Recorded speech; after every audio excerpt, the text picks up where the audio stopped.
Let's play the audio. I mean, there's an interesting thing. About, I don't know, what was this, a year ago? Jerry Seinfeld was doing a Q&A about his comedians in the cars thing. And full disclosure, I don't care about Jerry Seinfeld. When I was a comedian, I was never that impressed with him. I started watching his show well after the fact.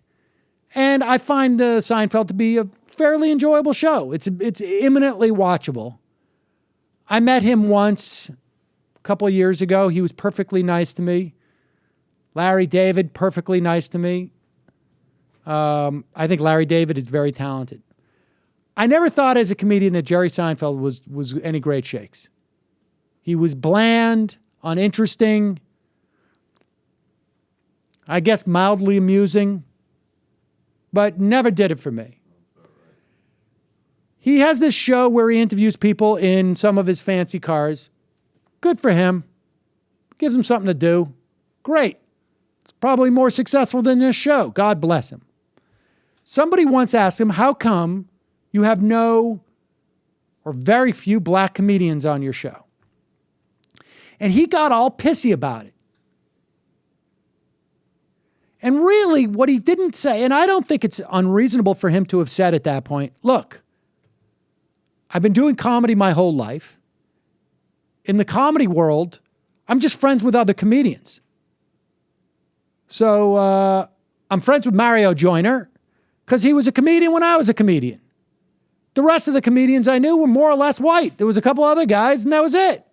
Chris Rock, a couple other guys, and I can tell you, the reality is that I don't know what it is today, but as late as 10, 15 years ago, comedy worlds were largely segregated.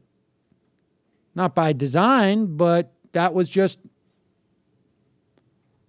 there was a different black comedy circuit than a predominantly white comedy circuit. There were people who crossed over, certainly, both ways. I can tell you that after I did a nearly all-black sitcom, I never saw those guys ever again at a single audition. Never again. I would run into the same people over and over again, but I never ran into those guys, just different entertainment circles. And so if Seinfeld had said, like, look, I'm interviewing people I'm mostly friends with and grew up with in the comedy world, and not many of them are black. And I'm not that interested in going outside of my small circle, which I certainly appreciate. I'm not. And I have comedians on Fridays. I have basically a pool of like 6 people I call. It's a perfectly legitimate, if not slightly unfortunate answer. Okay? But he couldn't do that. He got very defensive. And he didn't just get defensive in that response. He got defensive to the point when he got on Saturday Night Live, he recruited Ellen Cleghorn, who, I don't know, maybe she would have been on otherwise. As far as I can tell, people who had that size of a role in Saturday Night Live did not get on that anniversary show. She called him up. He did a routine about, I can't even remember what it was, but it was basically for her to sign off on the idea that he doesn't know any black people. Or it's not his job to promote them. It's not your job to promote them. It's also, you know what? You're being a douchebag when you basically come out and get defensive about it because people are calling you out on it. So here he is calling into a radio show. And again, just being pissy about it. Just being pissy. Let's listen to this.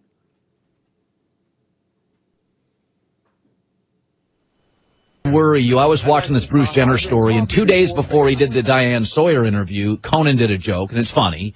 And then he did the Diane Sawyer interview, and if Conan would have done the joke 2 days later, he would have been labeled a bigot. Does the climate worry you now? I've talked to Chris Rock and Larry the Cable Guy. They don't even want to do college campuses anymore. I hear that all the time. I don't play colleges, but I hear a lot of people tell me don't go near colleges. They're so PC. Here, I'll give you an example. Hold on, stop it right here. Now, wait a second. Boo effing who? I can't go to a college anymore to get $100,000 or $150,000 to do my show. Boo-hoo. I don't like going. I don't like those audiences. You know where you shouldn't also go? Don't go to an old age home, because those aren't great audiences either. There's no constitutional provision about comedians having the right to feel comfortable in every room they go into. I didn't play rooms in Saugus and Route 1 outside of Boston, because every time I did, I'd hear people going, he's a fag. Except they didn't have the hand over their mouth. Right, exactly. I told you it was queer. Told you it was a queer bait. Hey, asshole. I mean, you know what? That's just boo-hoo. Boo-hoo. Continue. Example, my daughter's 14. My wife says to her, well, you know, in the next couple of years, I think maybe you're going to want to hang around the city more on the weekends so you can see boys. You know, my daughter says, she says, that's sexist. Isn't that, you know, it's amazing. That, they just want to use these words. That's racist. That's sexist. That's prejudice. They don't even know what they're talking about. Does it hurt comedy? Yes, it does. Yes, it does. Artie Lang said this the other day. Pause it. I want to go back, roll it back a little bit. But first off, I would say this about what Jerry Seinfeld's daughter. Okay. And I suspect what Jerry Seinfeld's daughter was saying to her mom was like, hey, I might also want to stay in town on the weekends to do other things that aren't necessarily a function of boys. Now, the mother obviously was just saying, like, yeah, you're a 14-year-old girl. You're going to be interested in partying, seeing kids and whatnot. Jerry Seinfeld should know that college students are not 14, generally. And if he has a problem with his 14-year-old daughter being a moron, then maybe he should look to his daughter's parents and ask why they're morons. But beyond that, like this idea, like it's hurting comedy, boo-hoo. Give me a break. Jerry Seinfeld never told an interesting joke in his entire life. I get it. We really need to know what's going on with airplane food. But give me a break. There's a black angle to it. Well, but here's the, all right, just continue on. Does it hurt comedy? Yes, it does. Yes, it does. Artie Lang said this the other day. He said, I got nothing against Bruce Jenner, but can't I have 5 or 6 seconds to kind of figure out how to contextualize it? I do need a little time. I can't see him on the cover of a magazine and then immediately be, okay, I'm going to embrace this. He goes, don't I get 5 seconds anymore to kind of go, all right, let me get my... Louis C.K. went on Saturday Night Live. It was controversial. All right, you stayed away from... Pause it for a second. Before they start to sort of like lumping Louis and Artie together. Artie can have 5 seconds. He could take 5 years if he wants. But the idea that somehow like you should say something and then not get and be immune from other people's response. Right? Artie can go on his podcast and say whatever he wants at any time. He's not going to get arrested. He's not going to have his taxes raised. He's not going to... Jerry Seinfeld can say whatever he wants on that radio program. He's not going to lose his rights. Nobody's going to take away one of his cars. He's not going to have to live amongst the people. The black mujahideen are coming for my cars. I'll explain it to you, but I can't. If God forbid, politically correct culture. If God forbid the web streaming or IFC or whoever it is that runs his show cancels his show because the audience gets annoyed with him, he can buy his own network if he wants. I don't believe in comedy welfare. I don't want to be stuck on a YouTube channel. That's not my constitutional right. All right, let's listen to wait a second. So here we go. Now they're going to talk about Louis. And Louis went on, I guess it was last time he was at SNL, he talked about molestation. Now look, when Louis talks about these things, he actually has a point behind them. And there's a difference between saying like, how come I can't be racist? How come I can't attack people who have been oppressed in society, have very little rights and have no opportunity. My vintage "what's the deal with black people" routine would have been great. But Well, I the point couldn't is- wheel it out because of the college kids and my daughter. If these guys can't see that there's a difference between doing comedy that is based upon marginalizing people who already are marginalized and disempowered in our society versus doing comedy about taboo subjects that may offend people, if they can't see the difference between them, that's because, or I should say, they're not bright enough to do this stuff anyways. Just stick to the mealy stuff that you did back in the 80s that got you your sitcom so you could go into as many homes as possible and make your millions and cry yourself to sleep tonight.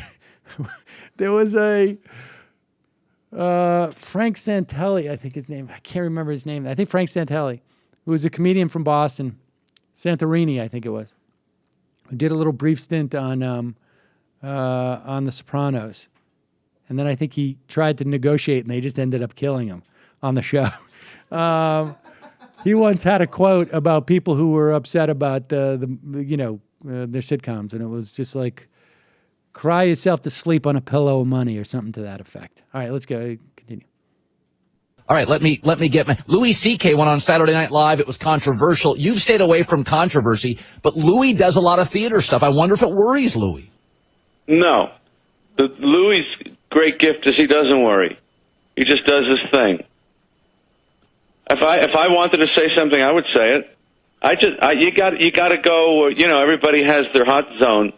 You got your heat map, and that's the jokes you do. For me, it's the subject. I talk about the subjects I talk about because for some reason I can make them funny. The ones I can make funny, you don't hear.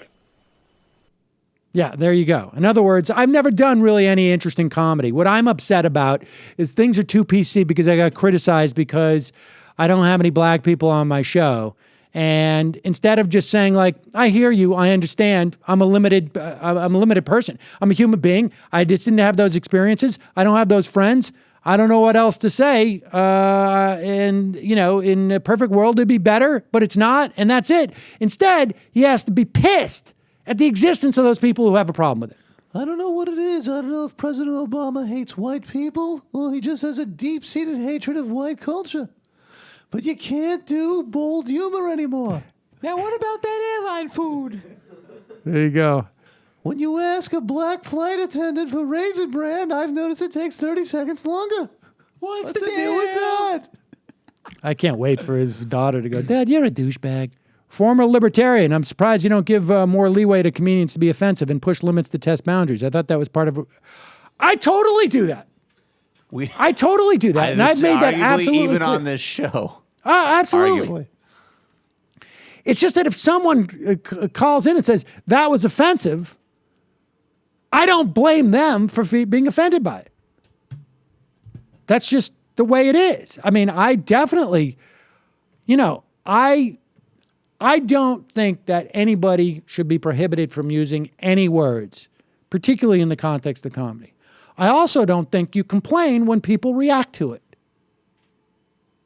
You don't get a license to do whatever you want just because you're a comedian. Or I should say, you have a license to do whatever you want or say whatever you want, but you don't get some type of special power that says the audience has to appreciate it.